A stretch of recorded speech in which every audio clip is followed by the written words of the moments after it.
So welcome students to the IPM Rohtak exam analysis video. Here we will discuss how the exam came, what was the level of difficulty, what could be the expected cutoff, and what could be the good scores or good attempts in each sections. Okay, so first of all, let's see what are the highlights of the exam. अगर exam की highlights की बात करें so 20 questions were there from each section QA, LR and VA and this was the first time that the exam was conducted through Google Forms.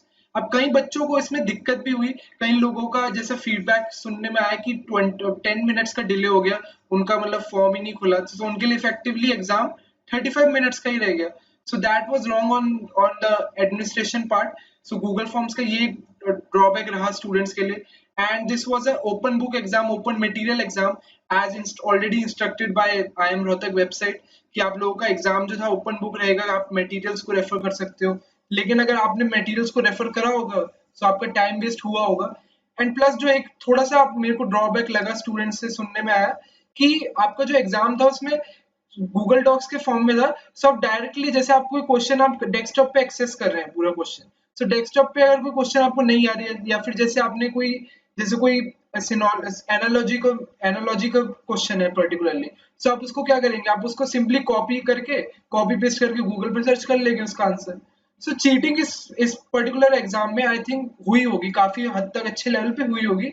So this is something which IIM Rohtak should definitely take care of because it comes with an IIM tag. So यार उसको tag की respect रखनी चाहिए. सो देखते हैं, लेकिन analysis तो हम देंगे क्योंकि स्टूडेंट्स आर ईगरली वेटिंग कि कितनी कट ऑफ रह सकती है, क्या एक्सपेक्टेड स्कोर रह सकता है. सो देखते हैं आगे का हमारा कैसे सेक्शंस आए. ठीक है, so now let's move to the QA part. So as you can see from the graph itself, from the QA part सबसे ज्यादा जो आपकी वेटेज आई थी वो कहां से आई थी, PNC एंड एवरेज. PNC से आपके कितने क्वेश्चंस आए, 7, और एवरेज से आपके 6 क्वेश्चंस आए. सो अगर मैं कंबाइंड देखूं तो 13 questions out of 20, so which is a big weightage. मतलब 13 आउट ऑफ 20 आप लगा लेंगे तो 65% वेटेज सिर्फ PNC एंड एवरेज से आई थी. सो उन्होंने इसको काफी इंपॉर्टेंस दिए PNC एंड एवरेज को.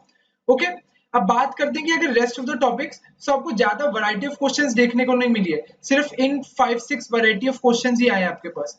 बात करते हैं SICI की. SICI के आपके 2 क्वेश्चंस आए थे. सो 2 में से एक क्वेश्चन तो आपका इजी था काफी, मतलब विद इन 15 सेकंड या 30 सेकंड्स आप आराम से उसको कर सकते थे अगर आपके कॉन्सेप्ट्स क्लियर है. और जो दूसरा क्वेश्चन आया था उसको आप 2 तरीके से कर सकते थे, या तो आप उसमें एलिगेशन यूज कर पा रहे थे, ठीक है, या फिर आप सिंपल इक्वेशंस बना के भी इसको क्वेश्चन को कर सकते थे. ठीक है, ये वाला जो दूसरा क्वेश्चन था जिसमें आप एलिगेशन यूज कर सकते थे, इसमें ये थोड़ा आपका डेफिनेटली टाइम लेता और ये कैलकुलेटिव क्वेश्चन था. फिगर्स हमारी ऐसी थी कि एकदम डायरेक्टली क्वेश्चन नहीं हो रहा था. ठीक है, अब बात करते हैं square roots and cube roots. इस पे आपके 2 क्वेश्चंस आए थे. ठीक है, एक तो आपका आया था डबल लाइन ट्रिपल लाइन, इसका स्क्वायर रूट निकालना था, और एक दूसरा नंबर था उसका आपको क्यूब रूट निकालना था. सो सबसे मेजर चैलेंज जो इस क्वेश्चन में था कि इसका आपको इसके जो ऑप्शंस थे दे वर वेरी क्लोज. मतलब जैसे आपके 316.21, 0.20, 0.22, 0.23, अगर आपके ऐसे ऑप्शंस होंगे तो आप डेफिनेटली, अगर आप कैलकुलेटर भी यूज करेंगे तो कैलकुलेटर भी यूज करने के बाद आपको फिगर आउट करना पड़ेगा कि कौन सा ऑप्शन हम टिक करें. ठीक है, सो वो चीज भी आपको फिगर आउट करनी थी क्योंकि मैक्सिमम स्टूडेंट्स ने, since it was an open book exam, so open book exam में यार थोड़ा सा तो फायदा उठाया ही होगा आप लोगों ने. ऑब्वियसली बात है, आप लोगों ने थोड़ी कैलकुलेटर तो यूज करा ही होगा. सो कैलकुलेटर के यूज के बाद भी आपको फिगर आउट करना था कि अप टू 2 डेसिमल प्लेसेस में कौन सा हमें आंसर टिक करना चाहिए. सो विदाउट कैलकुलेटर क्वेश्चन काफी टाइम टेकिंग था. फिर परसेंटेजेस पे आते हैं. परसेंटेजेस में आपका एक ही क्वेश्चन था which was not that difficult. ठीक है, रेसेस एंड गेम्स का जो क्वेश्चन आया था उसका स्टूडेंट से जो फीडबैक मिला, मैंने क्वेश्चन देखा नहीं है एग्जैक्टली पूरा, तो रेसेस एंड गेम्स का जो क्वेश्चन था वो आपका क्लियर नहीं था इतना, मतलब उसमें शायद मिसिंग इन्फॉर्मेशन थी. एक बार क्वेश्चन आएगा अच्छे से तो क्वेश्चन उसको पढ़ लेंगे.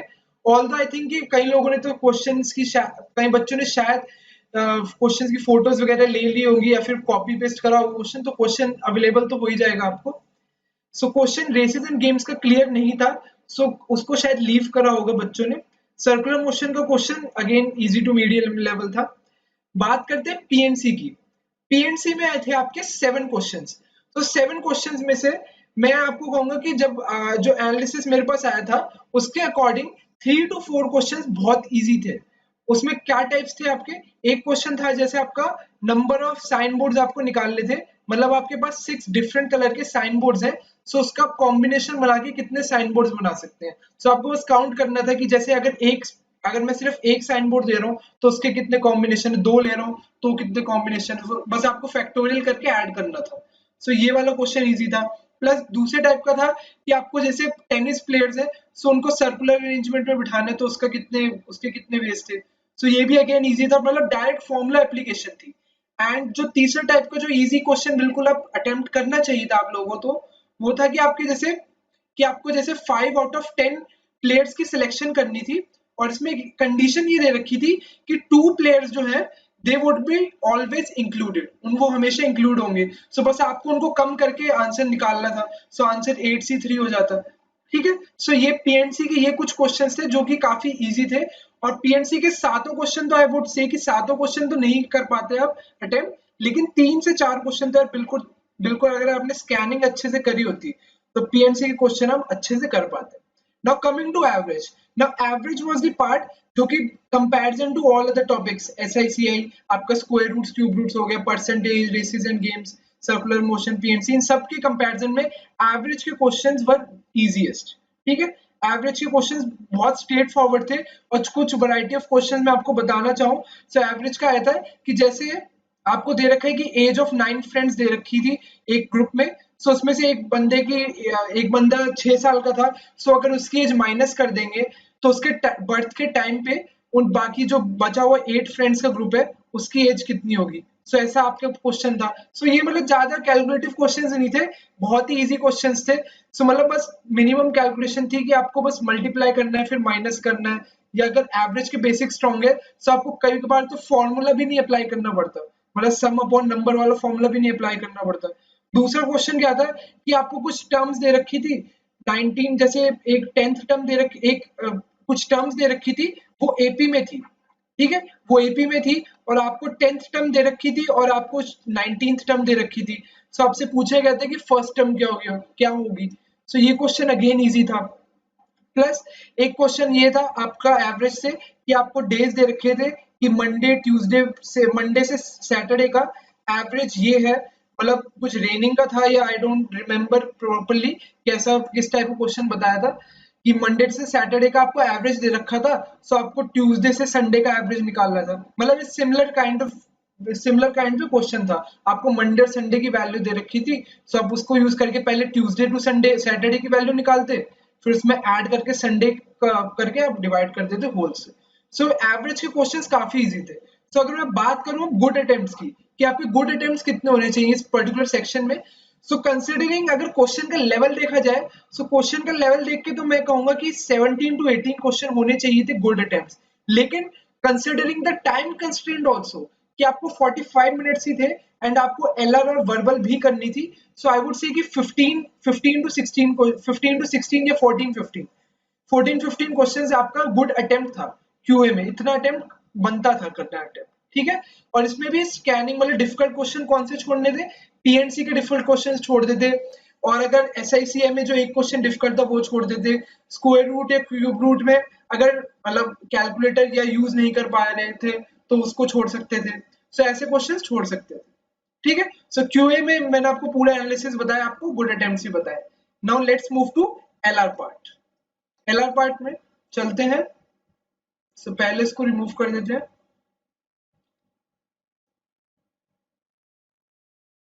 सो now coming to LR, LR में आपके 2 पजल्स आए थे। सो एक पजल जो था, एक पजल तो आपका काफी लेंदी था। ठीक है, वो पजल तो आपको देखते ही छोड़ना था, उसमें आपके 2 क्वेश्चंस थे, मतलब टोटल पजल से 4 क्वेश्चन थे, 2 पजल्स थे, और दोनों पजल में आपके 2-2 क्वेश्चन थे। सो पहला वाला पजल तो आपको देखते ही छोड़ना था। क्यों? क्योंकि उसमें कंडीशंस काफी ज्यादा थी, चाहे वो कंडीशंस आपको पढ़ के, चाहे वो कंडीशंस आपको लाइन वाइज दे रखी थी, लेकिन बहुत सारी कंडीशंस थी, and wasting time for 2 questions was not worth it. ठीक है, सो आई वुड रिकमेंड कि एलआर के लिए आपको वो वाला सेट नहीं करना चाहिए था, तो 2 क्वेश्चन आपके कैंसिल हो गए थे, आपको ये अटेम्प्ट नहीं करने चाहिए थे, क्योंकि 45 मिनट्स का टोटल टाइम था, और इसमें ये करते आप अटेम्प्ट तो आप गलती करते। लेकिन जो दूसरा पजल था वो कार्स के ऊपर बेस्ड था आपका, और वो पजल आपको बिल्कुल अटेम्प्ट करना चाहिए था। वो पजल आपका काफी स्ट्रेट फॉरवर्ड था और बिल्कुल इजी था। उसमें बस आपको जैसे फियाट, बेलफोर्ड, ये कुछ कैडिलैक ऐसी कुछ ब्रांड्स दे रखे थे, इसको बस आपको वो ईस्ट डायरेक्शन में उनकी गाड़ियां फेस कर रही थी, बस आपको वो उनको अरेंजमेंट करना था। सो इससे क्वेश्चन काफी इजी थे और ये इसका सेटअप भी बहुत जल्दी बन गया था हमारा पूरा। तो ये पजल्स वाला क्वेश्चन तो आपको बिल्कुल अटेम्प्ट करना चाहिए था, सेकंड पार्ट ओनली। ठीक है। सो अगर फैमिली ट्री पर आए, तो फैमिली ट्री का क्वेश्चन इजी था, नथिंग मच डिफिकल्ट। डाइसिस का भी क्वेश्चन इतना कुछ डिफिकल्ट नहीं था, एक ही क्वेश्चन आया था। कोडिंग पे आए, सो कोडिंग आपकी वेरी इजी थी, कोडिंग आपकी बहुत ज्यादा इजी थी। कोडिंग में आपको कैसा क्वेश्चन आया था, कोडिंग में बस आपको जैसे आपके पास दो एग्जांपल दे रखे थे कि जैसे मान लीजिए xt 21 को कॉरेस्पॉन्ड करता है, और आपका ty जो है 36 को कॉरेस्पॉन्ड करता है। सो आपसे पूछ लिया कि बताइए xty का कोड क्या है, xty का कोड यहाँ पे ये 1 कर दीजिए इसको, सो 216 हो गया। सो ऐसे आपसे क्वेश्चन पूछा था, बस आपको अल्फाबेट्स और नंबर्स को अरेंज करके बस उसको ऑप्शंस को पुट करना था। सो कोडिंग वेरी इजी आई थी। डायरेक्शंस का क्वेश्चन भी काफी इजी था, डायरेक्शन के क्वेश्चन में कुछ भी कॉम्प्लेक्स नहीं था। आपको सिंपली 90 डिग्री के सारे एंगल्स थे कि पहले वो साउथ में जाता है, फिर लेफ्ट मुड़ता है, फिर राइट मुड़ता है। सो कोडिंग का क्वेश्चन बहुत इजी था, सॉरी डायरेक्शंस का क्वेश्चन काफी इजी था। डायरेक्शन क्वेश्चंस बिल्कुल अटेम्प्ट करना चाहिए था। ठीक है। सिलॉग्स अगेन इजी। ठीक है। और उसके बाद मिसिंग सीरीज ये में एक क्वेश्चन था और रॉन्ग सीरीज में एक क्वेश्चन था, मतलब मिसिंग ओब्लिक, इसको ओब्लिक रॉन्ग सीरीज भी कर लीजिए। So wrong oblique missing series में एक एक क्वेश्चन था। ठीक है। रॉन्ग सीरीज में क्या था, आपका गैप बढ़ रहा था 18 20 22। सो ऐसे गैप आपको देखना था कहाँ पे ये गैप कम हो रहा है या बढ़ रहा है। सो उसको ऑप्शन इजीली आइडेंटिफाई हो गया था। सो सीरीज का ये वाला इजी था। और अगर मिसिंग सीरीज की बात करूं, सो मिसिंग सीरीज में आपको क्वेश्चन था, उसमें आपको इंटू 3 प्लस 2 करते हुए जाना था। सो ये भी एकदम पैटर्न देखते ही आइडेंटिफाई हो रहा था। सो एलआर काफी इजी लेवल की आई थी हमारी।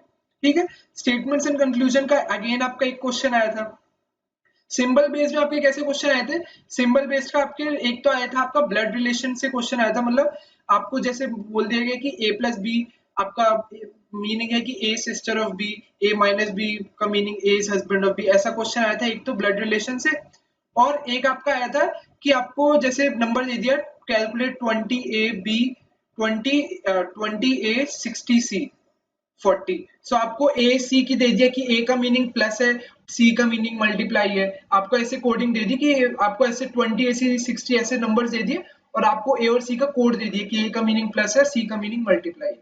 सो ये सिंबल बेस्ड भी आपका काफी इजी आया था, ये भी बिल्कुल अटेम्प्ट करने वाला था। एनालॉजी आई थी, analogy was easy. Linear equation में आए तो लीनियर इक्वेशन में कैसा क्वेश्चन आया था आपका, लीनियर इक्वेशन में आपका नर्स से रिलेटेड क्वेश्चन आया था कि उनकी नाइट शिफ्ट होती है। सो दो तीन नर्सों की नाइट शिफ्ट दे रखी थी, आपको एक की दे रखी थी, तो उसके बेसिस पे आपको बाकी की निकालनी थी। सो लीनियर इक्वेशन टाइप का क्वेश्चन बन गया था। सो इसलिए मैंने इसको लीनियर इक्वेशन के अंदर कैटेगरी में पुट कर दिया। सो ये क्वेश्चन इजी था। रैंकिंग से आपके क्वेश्चन इजी थे, रैंकिंग में ज्यादा डिफिकल्ट नहीं था क्वेश्चन। ठीक है।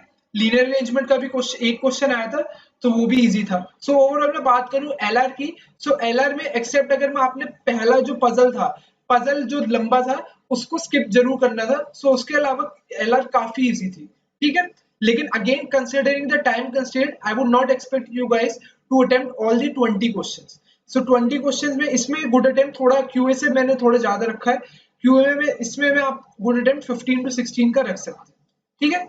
एलआर में आपका गुड अटेम्प्ट इससे ज्यादा अच्छा रहेगा। ठीक है। अब आते हैं कि आपका लास्ट आपका पार्ट है वर्बल। वर्बल के बाद आपकी एक्सपेक्टेड कट ऑफ या एक्सपेक्टेड आपका स्कोर्स क्या रहने चाहिए, उसके बारे में बात करेंगे। सो गाइज वर्बल कैसे आई थी आपकी, वर्बल की अगर हम बात करें, सो सबसे ज्यादा वेटेज आपकी किसकी थी, सेंटेंस कनेक्टर की। 5 क्वेश्चंस इसके आपके थे सेंटेंस कनेक्टर के। तो ठीक है। तो सेंटेंस कनेक्टर्स आपको क्या जज करते हैं, सेंटेंस कनेक्टर आपकी रीडिंग हैबिट और आपकी ग्रामर की नॉलेज, ये सब ज्यादा आपकी इसमें चेक होती है। तो उसका इसकी सबसे ज्यादा वेटेज थी। सो इस पे आपको काफी अच्छे से ध्यान देना है for the upcoming exams. Alright. और अगर बात करें एनालॉजीज, एनालॉजीज के कैसे क्वेश्चन आए थे, एनालॉजीज का जो इसमें क्वेश्चन आया था वो आपका आया था जैसे जेपडी और पैरेलल। सो ये आपके क्या थे, ये आपके सिनोनिम्स हैं। सो इसका जो आपका सिनोनिम था, सो इसके बेस पे आपको ऑप्शन इसका जो था वो उसका करेक्ट आंसर था जेलसी इज टू एनवी। ठीक है, ये इसका करेक्ट आंसर था। और वर्ड यूसेज की बात करें तो दो क्वेश्चन आए थे इसमें वर्ड यूसेज में। जिसमें आपको वर्ड दे रखा था और उसको देखना था सेंटेंस में करेक्ट यूसेज कहाँ हुआ था। सो एक क्वेश्चन जो मिला था मुझे वो था टेंटामाउंट वर्ड का आपको देखना था इसमें। ठीक है, सेंटेंस कंप्लीशन आया था अगेन इजी, स्पॉटिंग एरर आया था that was again not that difficult. ठीक है, रीडिंग कॉम्प्रिहेंशन पे आया है। सो इसको रीडिंग कॉम्प्रिहेंशन एज सच कह नहीं सकते हैं क्योंकि काफी ज्यादा शॉर्ट आरसीज आए थे आपके। जो एक पहला वाला आरसी था वो तो आपका सिर्फ एक एक मान लीजिए एक स्टोरी थी, उसकी स्टोरी की पहली 2 लाइनें आप उसने मतलब एग्जामिनर ने पिक कर ली थी, सिर्फ 2 लाइन्स का आरसी था आपका। ठीक है, सो वो आरसी तो कह ही नहीं सकते ना पैराग्राफ कह सकते हैं। और दूसरा आपका एक महात्मा गांधी पे पैराग्राफ आरसी था। सो उसके क्वेश्चंस अगेन इजी थे। ठीक है, सो आपका RC RC was doable. Vocab की बात कर लेते हैं हम। वोकैब जो हमारा लास्ट पार्ट बच रहा है, वोकैब में आपके कौन से क्वेश्चंस थे? वोकैब के आपके 2 क्वेश्चन जो थे, एक तो आया था आपका ऑडेशियस और आपका दूसरा वर्ड आया था आपका इसमें हाइपोकॉन्ड्रियम। ठीक है, सो ये 2 वर्ड्स आपके वोकैब में आए थे। तो अगर मैं ओवरऑल बात करूं तो वर्बल ऐसा सब्जेक्ट है जिसमें आपका मैक्सिमम अटेम्प्ट चला जाता है, चाहे हमें कॉन्फिडेंस हो या ना हो, लेकिन हम वर्बल ऐसी चीजें हम अटेम्प्ट जरूर कर ही देते हैं। सो वर्बल 20 में से वर्बल में तो आप लोगों ने 18-19 तो अटेम्प्ट कर ही लिए होंगे, तो 17 to 18 में इसका गुड अटेम्प्ट रख लो। ठीक है, सो ये आपका टोटल एक तरीके से गुड अटेम्प्ट रहेगा वर्बल के लिए। ठीक है, अब बात कर लेते हैं कि आपका एसे टॉपिक क्या आया था। Let's move on to the next slide. So आपके ऐसे टॉपिक्स थे post Covid world and what does being successful mean to you. So अगर ये वाला टॉपिक देखें तो ये वाला पहला टॉपिक तो आपको हाईली एक्सपेक्टेड था due to the current situation. And अगर आप लोगों ने इस पर्टिकुलर टॉपिक में कुछ स्टैटिस्टिक्स या फिगर्स डाल दी होंगी, नंबर्स डाल दी होंगे, तो डेफिनेटली आपके आपके ऐसे को का स्कोर बूस्ट होगा। एंड ये वाला तो काफी सब्जेक्टिव था, सो इसमें डेफिनेटली कुछ सब स्टूडेंट्स ने कुछ ना कुछ अच्छा लिखा होगा and they will get marks. So जब आपके ऐसे जो एक्सपेक्ट किए जा रहे थे कि एब्स्ट्रैक्ट टॉपिक्स आएंगे, सो ऐसा कुछ नहीं हुआ। Rohtak did not throw much surprises for the students, so this was good for all the students. So with this आपका सारे टॉपिक डिस्कशन हमारी कंप्लीट होती है। So now we will move on to the expected cut off part. ठीक है, अगर मैं expected cut of की बात करूं, सो काफी फैक्टर्स कंसिडर करने पड़ते हैं हमें जब भी फैक्ट कट ऑफ हम सोचते हैं। सो पहली बात तो ये है कि अगर हम लास्ट ईयर की कट ऑफ देखें एंड आपको जो इस बार जो थोड़ा बहुत लोग स्टूडेंट्स का पेपर लेट शुरू हुआ था एंड प्लस टाइम कंस्ट्रेंट भी था, सो इन सब चीजों के बाद आपकी एक्यूरेसी भी 80-90% रही होगी क्योंकि टाइम कम था। ठीक है, सो मेरे अकॉर्डिंग जो अभी कट ऑफ रह सकती है वो 140 के आसपास रह सकती है। ठीक है, थोड़ी सी हाई होगी शायद आप लोगों को लगे, लेकिन थोड़ा सा यार कंपटीशन भी ज्यादा है, लोगों ने पढ़ा भी ज्यादा है, लोगों को टाइम भी ज्यादा मिल गया था लॉकडाउन की वजह से। सो आई थिंक कट ऑफ थोड़ी सी ऑन हायर साइड 140 रह सकती है। तो जितना मेरे पास फिगर्स आए, जितना एनालिसिस पार्ट आया था और जिस जैसे क्वेश्चंस मैंने देखे थे, तो उसके बेसिस पे मैं आपको बता रहा हूँ 140 के आसपास कट ऑफ रह सकती है। ठीक है, so I wish you luck for all the upcoming examinations, and you can subscribe to the channel for more free content which would be available on our channel, and you can also join our Telegram group. So thank you for watching the video.